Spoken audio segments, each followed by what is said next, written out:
ওকে, finally আমি চলে আসলাম আমার হেয়ার কেয়ার রুটিন নিয়ে। তোমরা যে কি লেভেলে পাগল করছো আমাকে, কমেন্টের বন্যা। টিকটকে ঢুকলে আমার একটাই কমেন্ট, হেয়ার কেয়ার রুটিন কি আপু, হেয়ার কেয়ার রুটিন কি আপু। তোমরা যারা আমাকে আগের থেকে টিকটকে ফলো করো তারা জানো যে আমার হেয়ার আগে এত বেশি ড্যামেজ ছিল, আর দুনিয়ার এমন কালার নেই যেটা আমি করিনি। দুনিয়ার সব কালার করেছি আমি। করার পর আমার চুল এত লেভেলে ড্যামেজ হয়ে গেছিলো, আমি তো বুঝতেই পারতেছিলাম না আমি কি করব। পরে আমি হেয়ার কেয়ার করা শুরু করলাম। দেন হেয়ার কেয়ার করতে করতে আমি যখন ফার্স্ট ট্রাই করলাম হলো এই জিনিসটা।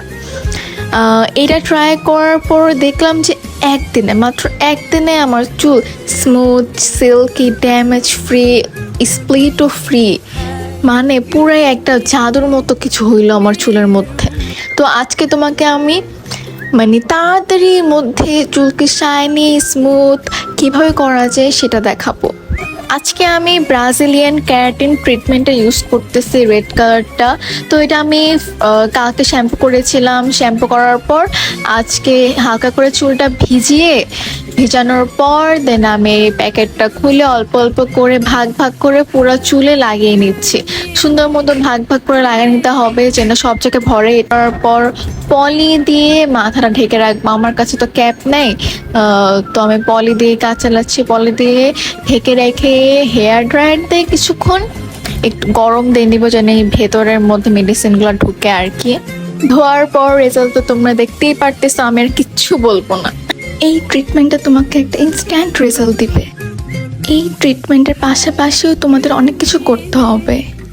সেকেন্ড পার্টের জন্য সবাই রেডি থাকো। সেকেন্ড পার্টে আমি বিশেষ তেল নিয়ে কথা বলবো, কজ তেল আমাদের চুলে অনেক বেশি জরুরি। আমি একটা তেল ইউজ করতেছি অনেকদিন ধরে, আমি এটা আবার নতুন আনাচ্ছি। তো আনানোর পর একটা রিভিউ তোমাদের সাথে শেয়ার করব। আমি তেলের পাশাপাশি আমাদের চুলের স্পা করা কিন্তু অনেক জরুরি। স্পা ক্রিম নিয়েও নেক্সট ভিডিওতে কথা হবে। আর এই ব্রাজিলিয়ান ক্যারাটিন ট্রিটমেন্টের প্যাকেটটা আমি আদিয়ান স্মার্ট থেকে নিয়েছি। সো আজকের জন্য আল্লাহ হাফেজ।